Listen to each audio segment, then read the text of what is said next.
Senapthi, an ex-freedom fighter turned vigilante who fights against corruption. Senapthi returns to the country to aid a young man who has been exposing corrupt politicians in the country through videos on the internet. The story opens with a group of friends posting videos about the corruption and inefficiencies of the Indian public service sector and raising awareness. This introduction connects with a desire of these friends for Indian to come back to India to bring about change while they are feeling helpless. Indian makes a comeback to the story, and the movie leads us through his renewed efforts to weed out corrupt individuals through his own actions as well as his urges to young people to turn on those they know. Corruption in country has increased to next level. Chitra and his friends post videos on social media on ongoing corruption hoping for a change, but realize that nothing will work as everyone is corrupt at every level. They feel that someone like Senapthi, Hindustani, should come back and realize why not him, but are not sure if he is alive today. Chitra and friends post on social media asking Indian to come back, which becomes a trend on social media. Hindustani is traced to Taipei and promises to come back, but Krishnaswamy and his son are ready to welcome him at the airport with police force. Hindustani uses his smartness and escapes. He goes live on Facebook asking youngsters to take initiative of stopping corruption, firstly starting from their home. On the other end, he starts to eliminate the corrupt who have made money out of poor. Hindustani's one move faces tragedy where people go against him and start trending Indian go back. Chitra Aravindan, Siddharth, along with his three friends, Arthi, Priya Bhavani Shankar, Thambesh, Jugan, and Harish, Rishikanth, runs a YouTube channel called Barking Dogs in Chennai. They focus on creating parodies and political satires, which garner them lakhs of views. Chitra investigates issues like garbage collection in the city. 6,500 tons of garbage is collected daily, and the government pays 1,860 rupees per ton to the private agency in charge of collection. But 60% of the payment goes to the sanitation minister and various officers as bribe. Arthi lives next door to Health Secretary Krishna Mohan, Delhi Ganesh, who is raided by tax officials and is found to have property worth 1,000 rupees crores. Meanwhile, loan collectors take away the certificates of a student for not paying the student loan on time. A young lady dies by suicide, and the team discovers that corrupt officials caused her death. In response, they protest, demanding justice. The police allege that the girl Sunitha wanted to get a teacher's job with fake certificates, and when she was caught, she jumped off the government building and committed suicide. Sunitha's brother says that the official demanded 8 rupees lakhs bribe for the posting, and when she complained, she was charged with having fake certificates. The police arrest them, but they eventually get bailed out by Chitra's girlfriend, Disha, Rakul Preet Singh. She lectures them that they cannot change the country all by themselves. Disha makes Chitra realize that his agitation has had the opposite effect. The innocent die and the corrupt are never even touched. Soon, they launch a campaign titled, Come Back Indian, believing that only Senapthi, Kamal Hasan, alias Indian can put an end to the corruption once and for all. Nilesh, Kalidas Jairam, one of Chitra's friends, spots Senapthi in Taipei and discovers that he is running a martial arts school there, teaching Varma Kale. Senapthi confronts billionaire Amit Agarwal, Gulshan Grover, on his super luxury yacht by defeating his security and admonishes him for stealing the nation's wealth. Amit launches businesses where government gives generous subsidies. Amit siphons off the money, shows the business to be running at a loss, and then abandons the factories and the people working in them. He took big loans from banks and then declared bankruptcy and left the country to lead a lavish lifestyle abroad. One of his companies was which bought education's loans from banks and recovered them through forceful means, which led to the death of several students. Senapthi stabs and kills Amit for his crimes. Nilesh persuades him to return to Chennai, which he eventually does, by using his senior mentor's passport. CBI officers Pramod, Bobby Simha, and Ilango, Vivek, attempt to capture Senapthi upon his arrival in India but fail. Pramod's father, retired CBI officer Krishnaswamy, Nejamudi Venu, had also failed to arrest Senapthi 26 years ago, so this is personal for Pramod. Senapati initially starts targeting corrupt individuals in Gujarat and Odisha. He warns all corrupt people to return their ill-gotten gains to the government. Then, he urges his followers and the public to expose corrupt individuals in their respective states through peaceful means.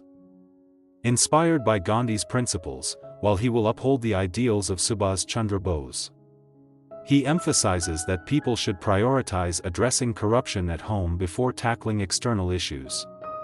Senapati also tearfully mentions that he had killed his own son, Chandrabose Chandru Kamal Hasan, in 1996, as he too was a part of the corruption in the country back then and was directly responsible for the deaths of 40 school children due to a brake fault in their school bus. This results in everyone getting motivated. Chitra and his friends then start monitoring their parents' activities to uncover any wrongdoing. Senapati goes after Darshan Bhai, Zakir Hussain, who had acquired lease contracts on 40 granite quarries by eliminating his competition. Darshan had a lease for extracting a certain amount of granite, but he goes 1,000 times over, by paying bribes to politicians. Darshan caused losses of 1 rupee lakh crore to the government in mining royalties. Darshan dies from heart attack after he cannot stop running. Senapati then goes after Kishan Singh, Piyush Mishra, who ran recruiting exams for several government departments and took bribes ranging from 4 rupees lakhs to 40 rupees lakhs to put undeserving candidates in government posts. By placing 7.5 lakhs such people, he took bribes worth 1.25 rupees lakh crores. Kishan dies from dehydration as all the water is sucked out of his body. Harish visits his uncle's motel and discovers they serve stale food to customers. Thambesh finds out that his brother-in-law, Nanjunda Murthy, Manobla, accepts bribes from customers. He charges 300 rupees to authorize 1 Aadhaar card and authorizes 50 such cards daily. As does Arthi's mother, Kanagalatha, Renuka. Kanagalatha manages the land portfolio of the city, and Arthi sees her giving permission to builders like Sakalakala Valavan, Sarguna Pundian, S.J. Surya, for illegal construction on marshland in exchange for bribes. They report their findings to the Anti-Corruption Vigilance Team, ACVT, leading to their parents' arrest. Disha finds that her own brother is an inept surgeon and uses Google to perform simple surgeries, causing the death of numerous patients. She admonishes her parents for paying 1 rupee crore for an MBBS seat and 3 rupees crores for an MS seat, when her brother doesn't even know the full form of MBBS. Meanwhile, Senapati targets corrupt officials who have embezzled lakhs of rupees from the government. Chitra follows his father, Verdarajan Samuthirkani, who works at the Anti-Corruption and Vigilance Commission, ACVC, but finds no evidence of wrongdoing. However, Arthi's father, Tangavel, Thambi Ramaya, reveals to Chitra that the young woman who died by suicide was actually a victim of his own father's corruption, not the officers. He reveals that it was Verdarajan who took a bribe from the officer to let him go free and then falsely implicates Sunitha in a fake certificate charge. Initially skeptical, Chitra investigates and discovers the truth. Verdarajan had accepted bribes from the officer. Chitra reports this to the ACVC, leading to Verdarajan's arrest. Overwhelmed by public shame and ridicule as the wife of a corrupt officer, Chitra's mother Chitra Verdarajan, Kalyani Natrajan, commits suicide by hanging. Chitra gets blamed for this, and he is unable to do even the last rites for his mother, and Verdarajan too beats Chitra with his slippers due to anger, without any mercy. Devastated by the incident, Chitra meets Senapati in person near the graveyard and blames him for his mother's death and starts a campaign titled, Go Back Indian, which too becomes viral worldwide, leading Senapati to earn the wrath of the local people. On his way to the Chennai Metro railway station, Senapati gets attacked by rowdies but fights them back with his Varma Kale. However, after witnessing the fight, people start beating Senapati with slippers and cricket bats without listening to his pleas, as they still think that Chitra's mother committed suicide only due to his arrival. This is because all the corrupt people targeted by Senapati unite against him and start a public propaganda to blame Senapati for Chitra's mother's death.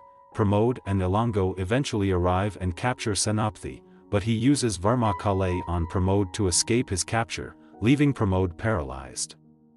Upon admitting him to a hospital, the chief doctor informs Pramod's father. Krishnaswamy, Bobby Simha, a former CBI officer, with whom Senapati had a conflict 28 years ago, that only Senapati can save Pramod, as he can reverse the tissue and nerve damage that Varma Kale inflicts on the victim, otherwise, he would die within 3 hours. Krishnaswamy then takes the paralyzed Pramod to the court where Senapati is being judged. Senapati offers to rescue Pramod in exchange for his release, to which the judge reluctantly agrees. Senapati then takes Pramod with him and leaves the court in an ambulance, promising that he will come back again. In the end credits scene, Senapati introduces his parents, Virasekaran Balram, Kamal Hasan, and Dakshayani, Kajal Agarwal, to his followers, who, like him, were also freedom fighters during the British Raj in the 1890s.